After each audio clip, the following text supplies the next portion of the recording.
Bismillahirrahmanirrahim. Assalamualaikum warahmatullahi wabarakatuh. Alhamdulillahirabbil alamin wassalatu wassalamu ala asrofil anbiya'i wal mursalin wa ala alihi washabihi ajmain amma ba'd. Pada pertemuan kali ini kita akan membahas tentang hak dan kewajiban warga negara. Tentu kita sudah mempunyai ya apa itu gambaran hak dan kewajiban dari warga negara. Ya.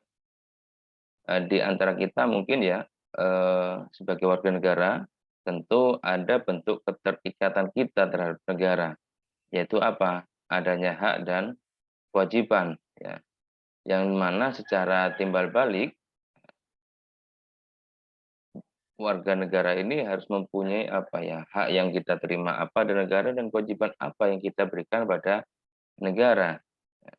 Dan warga negara sendiri ini memiliki hak dan kewajiban terhadap negara, di mana pula sebaliknya tadi ya, negara pun juga memiliki hak dan kewajiban.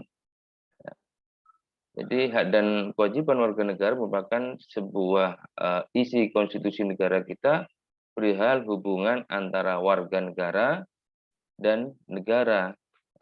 Nah, di Indonesia pengaturan hak dan kewajiban warga negara ini diatur dalam konstitusi, yaitu Undang-Undang Dasar Negara Republik Indonesia 1945. Lalu bagaimana pengaturan selanjutnya agar kita dapat antara hak dan kewajiban ini bisa diwujudkan dalam hubungan yang harmonis ya antara hak dan kewajiban warga negara ya. Ini harus balance ya, harus seimbang ya. Nah, dalam tradisi budaya Indonesia ya, dalam tradisi budaya Indonesia tentu kita perlu perlu tahu ya. Perlu tahu di mana dalam tradisi Indonesia ini semenjak dahulu kala wilayah Indonesia ini diperintah oleh raja-raja, ya, tentu kita lebih mengenal adanya konsep kewajiban, ya. Kewajiban dibandingkan adanya konsep hak. Nah, konsep kewajiban ini selalu menjadi landasan aksiologis, ya, dalam hubungan rakyat dengan penguasa. Nah, di sini dalam hubungan ini ya, rakyat ini wajib patuh kepada titah raja tanpa adanya reserve ya sebagai bentuk penghambaan secara total. Jadi keadaan yang sama ini berlangsung tatkala di masa penjajahan di Nusantara ini ya. Baik pada masa penjajahan Belanda ya yang demikian lama maupun dalam masa pendudukan Jepang yang mungkin relatif singkat ya 3,5 tahun ya kurang lebih segitu ya. Jadi dalam pandangan horizon kehidupan politik daerah jajahan ini akhirnya apa? Mendorong aspek kewajiban sebagai postulat ide dalam praksis kehidupan politik ya, ekonomi dan juga di bidang sosial budaya. Ya. Lambat laun ya akhirnya terbentuklah sebuah mekanisme ya di mana dari mekanisme ini mengalahkan diri dalam tradisi budaya Nusantara. Bahkan dalam tradisi Jawa, ya, alasan kewajiban ini mengalahkan hak yang telah terpatri di dalam diri sedemikian kuat. Nah, alasan kewajiban yang terpatri kuat ini akhirnya apa? Mereka ini menjadi masih asing ya, menjadi asing terhadap diskursus hak ya. Istilah kewajiban jauh lebih akrab dalam dinamika kebudayaan Jawa. Coba kita cari ya, mungkin ada dalam buku-buku atau bukti-bukti sejarah perihal kehidupan kerajaan-kerajaan di Nusantara. Ya.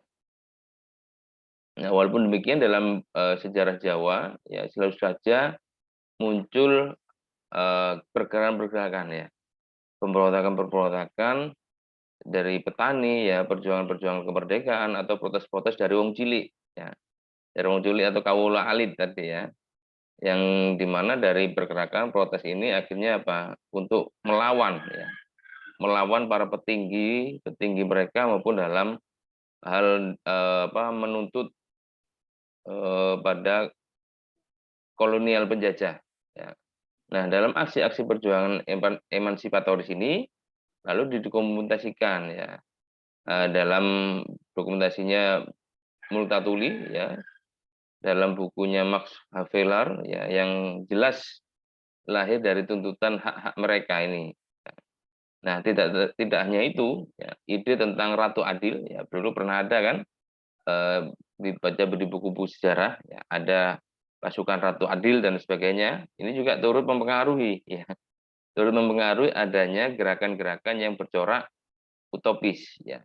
Dari perjuangan melawan imperialis ini menjadi bukti nyata bahwa sejarah kebudayaan kita ini tidak hanya berkutat pada ranah kewajiban. Ya.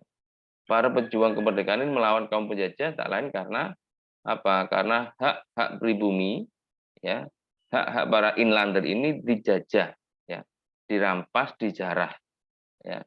Dari situasi untuk merebut kemerdekaan yang eh, yang diinginkan, ya, dengan saling kontinu, saling menyambung, ya, tanpa henti, ya, sejak dari perjuangan yang bersifat kedaerahan, ya, dilanjutkan dengan perjuangan yang menggunakan organisasi modern misalnya, ya, hingga akhirnya timbul adanya perang kemerdekaan, ya, yang memungkinkan kita menjadi lebih paham akan budaya hak daripada kewajiban. Yang mana akhirnya dari proses ini tumbuh sebuah mentalitas yang gemar menuntut hak dan jika perlu dilakukan dengan berbagai cara, ya, termasuk dengan kekerasan sekalipun, ya. Namun dari tuntutan ini ya ketika dituntut untuk menunaikan kewajiban malah tidak mau. Ya, kalau dari konsep sosiologi ini dikenal dengan istilah strong sense of entitlement, ya, yang sebenarnya apa sih yang dimaksud dengan hak dan kewajiban yang mana, ya, hak adalah kuasa untuk menerima atau melakukan sesuatu yang semestinya diterima atau semestinya dilakukan oleh pihak tertentu, ya, dan tidak dapat oleh pihak lain manapun yang pada prinsipnya ini dapat dituntut secara paksa, ya. Nah, sekarang kalau dari sisi wajib, ya, ini adalah suatu beban untuk memberikan, ya, memberikan sesuatu yang semestinya dibiarkan atau diberikan oleh pihak tertentu yang tidak dapat oleh pihak lain manapun yang pada prinsipnya ini dapat dituntut secara paksa oleh yang berkepentingan, ya. Nah, kewajiban dengan demikian merupakan sesuatu yang harus dilakukan, ya. Nah, hak dan kewajiban ini merupakan sesuatu yang tidak dapat dipisahkan, ya. Jadi kalau melihat dari teori korelasi, ya, ini yang banyak dianut oleh pengikut para utilitarisme, ya. Ini ada hubungan timbal balik, ya. Adanya hubungan timbal balik antara hak dan kewajiban. Menurut mereka ini setiap kewajiban seseorang ini berkaitan dengan hak orang lain, ya. Begitu pula dengan sebaliknya, ya. Dari mereka ini mempunyai pendapat bahwa kita ini baru dapat berbicara tentang hak dalam arti yang sesungguhnya jika ada korelasi di mana hak yang tidak ada kewajiban yang sesuai dengannya ini tidak pantas disebut dengan hak. Nah, hal ini juga sejalan dengan para pemikir filsafat kebebasan yang menyatakan bahwa eh, lahirnya hak dan hak asasi manusia ini dilandasi adanya dua hak yang paling fundamental, ya, yaitu hak perasaan dan juga hak kebebasan. Nah, hak kebebasan seseorang ini menurut Mill, ya, yang penganut filsafat kebebasan ini mengatakan bahwa tidak boleh dipergunakan untuk memanipulasi hak orang lain, ya, demi untuk kepentingannya sendiri, ya. Jadi kebebasan menurut Mill ini secara ontologis substansial bukanlah perbuatan bebas atas dasar kemauan sendiri, ya. Bukan pula perbuatan bebas tanpa kontrol, ya. Jadi dari sini perbuatan bebas yang diarahkan pada hal-hal yang positif ya. Kebebasan pada hal-hal yang positif, bukan bebas tanpa batas, bebas tanpa kontrol tadi ya. Apalagi bebas yang mengganggu orang lain dan juga merugikan orang lain, ini pemikiran itu ya. Nah, jadi ini dari dasar pemikiran itu, maka jika hanya menekankan pada hal apa, tentu akan melahirkan persoalan-persoalan yang nantinya muncul di masyarakat kita untuk solidaritas. Jadi kita ini harus bisa menempatkan hak ini pada individu-individu yang tidak individualisme ya. Jadi dalam hal contoh ya, misalnya saja roda pertama kali ini ditemukan di Mesopotamia. Ya, jadi roda yang membuat tembikar ya di Ur ya. Ini pada tahun sekitaran 3.500 sebelum Masehi ya. Nah, di mana selanjutnya dalam hal pemakaian roda ini untuk menarik kereta kuda ya, lalu ditemukanlah di selatan Polandia pada tahun sekitar 3.350 sebelum Masehi ya. Di mana roda ini pada awalnya hanya terbuat dari kayu cakram yang dilubangi untuk asnya ya, untuk berputar ya. Nah, sampai Celtic ini memperkenalkan pemakaian pel besi ya di sekitaran roda. Dari model Celtic ini ya lalu digunakan sampai tahun 1870-an ya, tanpa adanya perubahan yang berarti sampai ditemukannya ban angin dan ban kawat ya. Ya, sampai sekarang ini roda masih digunakan secara luas ya, mulai dari sepeda sampai dengan turbin pesawat. Lalu pertanyaannya, apakah dengan mengakui hak-hak manusia ini berarti menolak masyarakat? Ya, mengakui hak manusia ini tidak sama dengan menolak masyarakat atau mengganti suatu masyarakat itu sendiri. Ya, dengan apa? Dengan suatu kumpulan individu tanpa hubungan satu sama lainnya, ini jelas tidak mungkin. Ya. Yang ditolak dengan menerima hak manusia adalah totalitarismenya. Ya, yakni cara pandang bahwa negara ini mempunyai kuasa absolut terhadap warganya, ya, totalitarisme ya. Nah, paham ini sempat dianut oleh negara-negara fasis Jerman. Ya, negara fasis Jerman di bawah kepemimpinan Adolf Hitler ya, dan Italia di bawah kepemimpinan Mussolini ya. Jadi di mana negara ini mempunyai kekuasaan yang absolut ya terhadap seluruh warga negaranya ya.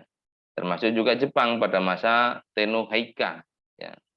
Tenno Heika yang menempatkan kaisar ini sebagai pemilik kuasa absolut terhadap rakyatnya ya. Jadi di sini akhirnya apa? Pengakuan terhadap hak-hak manusia ini yang menjamin agar negara tidak sampai menggilas individu-individu ya. Tentu ada juga buku karangan siapa ini? Roman ya, kok buku roman Kalah dan Menang ya, Fajar Menyingsing di bawah Mega Mendung Patahnya Pedang Samurai ya. Ini apa namanya? Karya Takdir Ali Sabana ya. Nah, di dalam buku roman ini Kalah dan Menang menceritakan tentang peristiwa-peristiwa selama Perang Dunia Kedua, di mana pendudukan Jepang di Indonesia serta perjuangan bangsa Indonesia untuk mencapai kemerdekaannya. Ya. Roman ini memang mempertentangkan jiwa humanisme dalam bentuk seorang cendekiawan Swiss ya, dengan roman jiwa Bushido Jepang dalam bentuk seorang samurai. Ya. Jadi dari situ, dari buku ini mungkin ada konsep yang perlu diusung di dalam kehidupan sosial dan politik Indonesia ya, termasuk konsep yang perlu diusung adalah menyeimbangkan ya, menyeimbangkan dalam menuntut hak dan menunaikan kewajiban yang melekat pada diri warga negara ya. Yang menjadi persoalan ini adalah rumusan aturan dasar dalam Undang-Undang Dasar yang konstitusi kita ya, yang menjamin ya hak-hak dasar warga negara yang sebagian besar ini tidak dibarengi dengan aturan dasar yang menuntut kewajiban-kewajiban yang harus dipenuhi dari warga negara ya. Padahal sejatinya dalam setiap hak ini juga melekat adanya kewajiban ya. Tidaknya kewajiban ini bisa menghormati hak orang lain. Nah, coba nanti dicek ya di Undang-Undang Dasar Negara Republik Indonesia, konstitusi kita, pasal-pasal mana saja yang berisi aturan dasar tentang hak dan sekaligus juga berisi aturan dasar mengenai kewajiban warga negara. Nah, dari situ jika hubungan warga negara dengan negara ini bersifat timbal balik, cari juga aturan atau pasal-pasal dalam konstitusi kita ini yang menyebut hak-hak negara dan kewajiban negara terhadap warganya, ya. Nah, sebagai contoh, ya, hak dan kewajiban, ya, hak dan kewajiban warga negara, misalnya di mana, ya, ada di mana, ya, bersifat hak dan kewajiban warga negara yang bersifat timbal balik, misalnya saja hak warga negara mendapatkan pekerjaan dan penghidupan yang layak, ya. Nanti bisa dicek di pasal 27 ayat 2. Ya. Nah, dari dasar hak ini, negara ini berkewajiban memberikan pekerjaan dan penghidupan bagi warga negara, ya. Nah, bagaimana untuk merealisasikannya? Ya, untuk merealisasikan pemenuhan hak warga negara ini, pemerintah setiap tahun membuka lowongan pekerjaan, ya. Membuka lowongan pekerjaan di apa itu? Di berbagai bidang, ya. Dan juga memberikan subsidi kepada rakyat, ya. Nah, untuk merealisasikan kewajiban warga negara, negara ini mengeluarkan berbagai kebijakan dan peraturan tentunya, ya. Yang mana dari kebijakan dan peraturan ini mengikat kepada seluruh warga negara untuk memenuhinya. Ya, misalnya saja salah satu contoh kewajiban warga negara yang terpenting adalah saat ini, ya, adalah membayar pajak. Ya. Coba nanti bisa dilihat di pasal 23A Undang-Undang Dasar, ya, Konstitusi Indonesia. Ya. Hal ini dikarenakan pada saat ini, ya, pajak ini merupakan sumber, ya, sumber penerimaan negara terbesar, ya, penerimaan negara yang gunanya ini untuk membiayai, ya, membiayai pengeluaran negara dan pembangunan tentunya. Jadi tanpa adanya sumber pendapatan pajak, ya, maka pembiayaan ataupun pengeluaran negara ini juga akan terhambat. Ya. Jadi pajak ini menyumbang sekitar 70%, ya, 70% dari pendapatan negara, kurang lebih segitu, ya. Jadi kalau membayar pajak ini adalah contoh kewajiban warga negara yang nyata di era saat ini, ya. Jadi dengan adanya pemasukan pajak, ya, pendapatan pajak dari warga negara, maka pemerintah ini juga nantinya akan mampu memenuhi hak warga negara, ya. Jadi misalnya yang tadi, ya, hak mendapatkan penghidupan yang layak. Ya.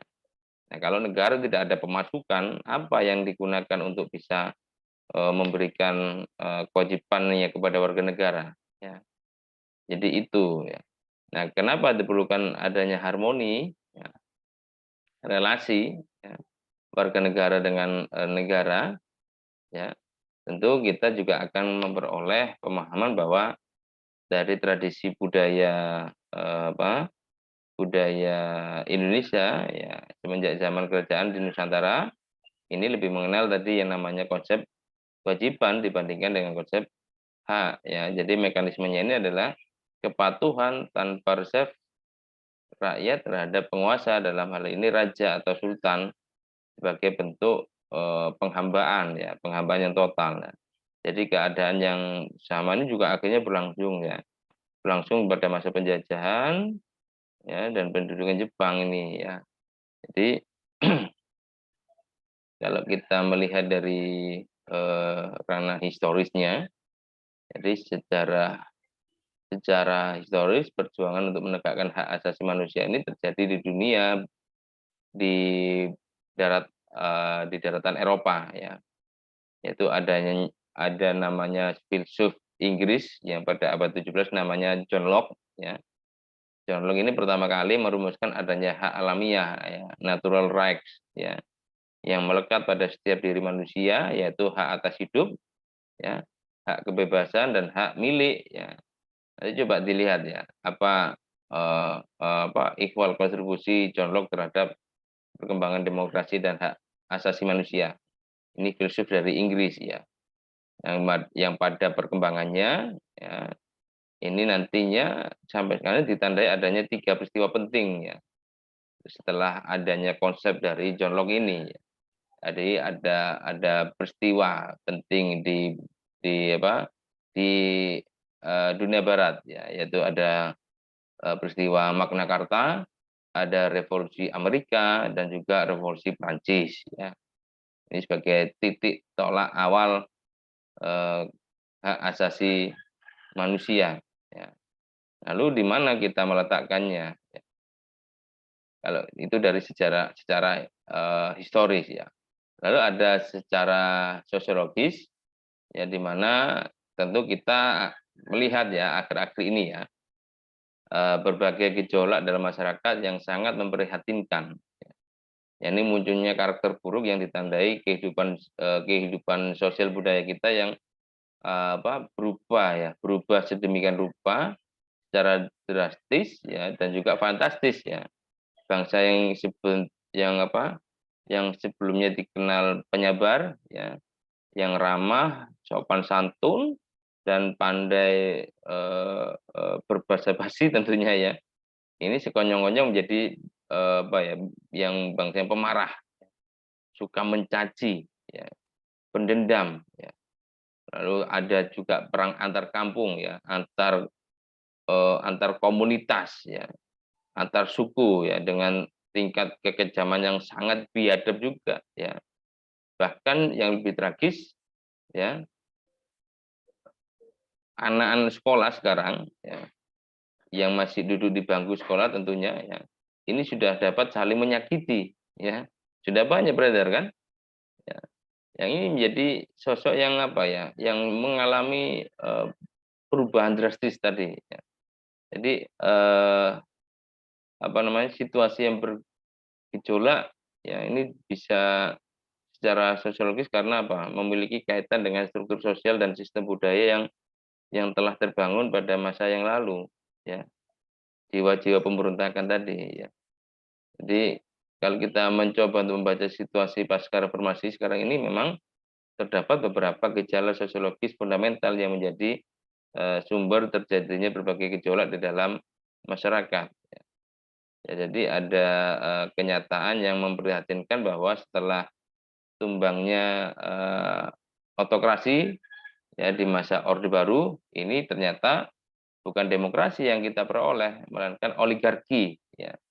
Oligarki di mana kekuasaan ini terpusat pada satu kelompok kecil elit ya.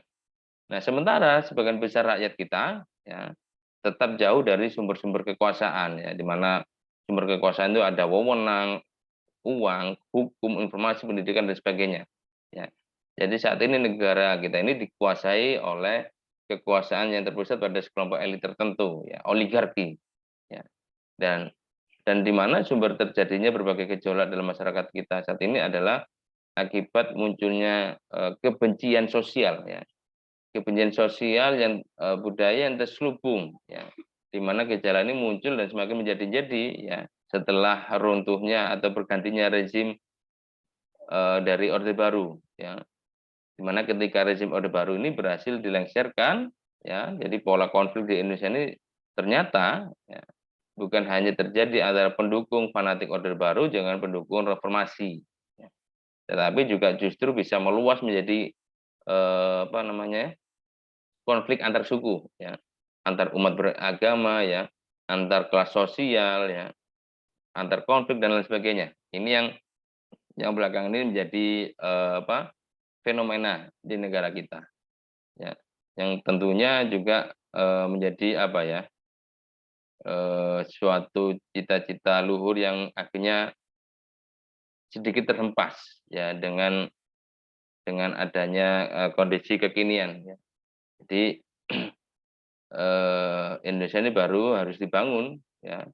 Indonesia baru ini harus dibangun dari hasil perombakan terhadap keseluruhan tatanan kehidupan masa lalu ya. Nah, inti dari cita-cita ini ya adalah sebuah masyarakat sipil yang demokratis, mampu mengharmonikan kewajiban dan hak negara dan juga warga negara di mana entitas negara ini persatuan dari bangsa yang multikultur ya. Indonesia ini kan bangsa yang multikultur ya, yang beraneka ragam ya. Yang mana Indonesia ini hanya bisa bertahan lebih kokoh jika berdiri di atas landasan pengelolaan pemerintahan yang sanggup menjamin keseimbangan antara pemenuhan prinsip kebebasan, kesetaraan dan juga persaudaraan ya. Yang mana dari sini berlaku bagi segenap warga dan juga elemen kebangsaan ya.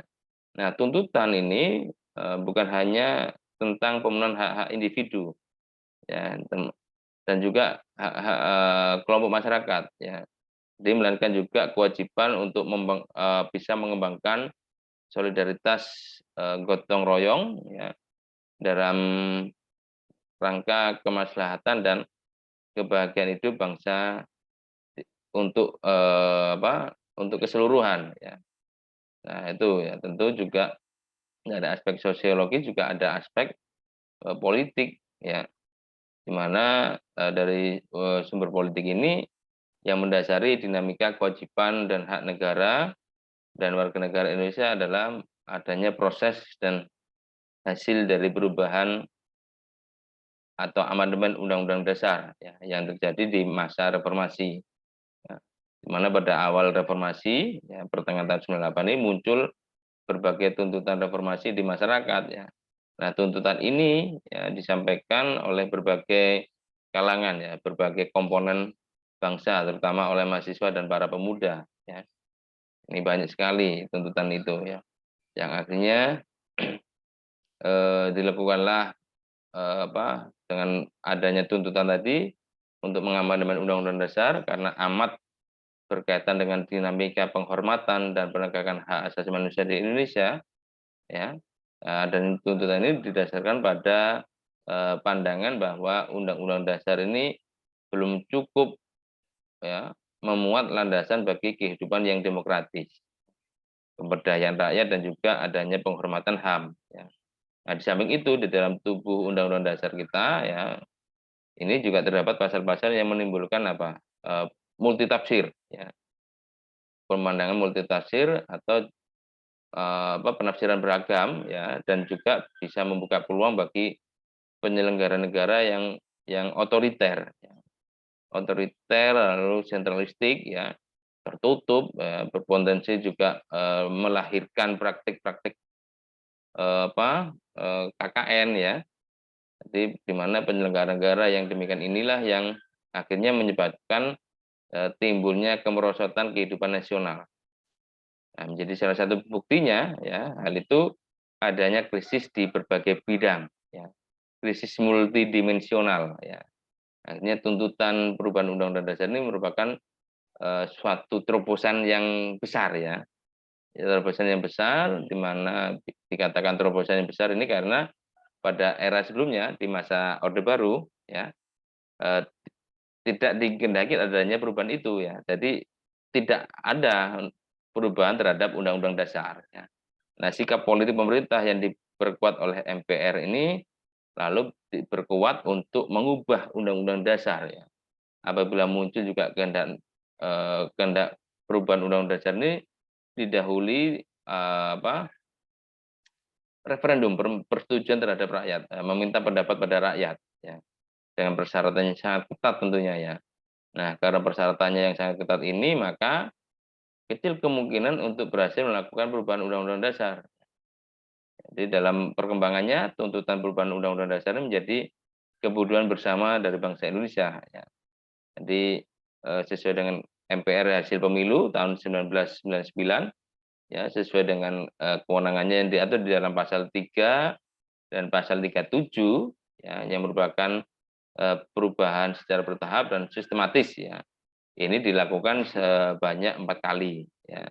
Jadi perubahan pertama pada sidang umum MPR tahun 1999, lalu perubahan kedua ini pada sidang tahunan MPR tahun 2000, perubahan ketiga pada sidang tahunan MPR tahun 2001, dan perubahan yang keempat terjadi pada sidang tahunan MPR tahun 2002. Ya, dari keempat perubahan ini dihasilkan berbagai aturan dasar yang baru ya, termasuk dalam hal ikhwal, pengaturan hak dan kewajiban. Ya, kewajiban dari hak asasi manusia ya, yang lahir dari perubahan itu adalah di dalam pasal 28A sampai dengan pasal 28C ya. Jadi itu dulu yang bisa saya sampaikan. Ada kurang dan lebihnya saya mohon maaf. Saya akhiri, wassalamualaikum warahmatullahi wabarakatuh.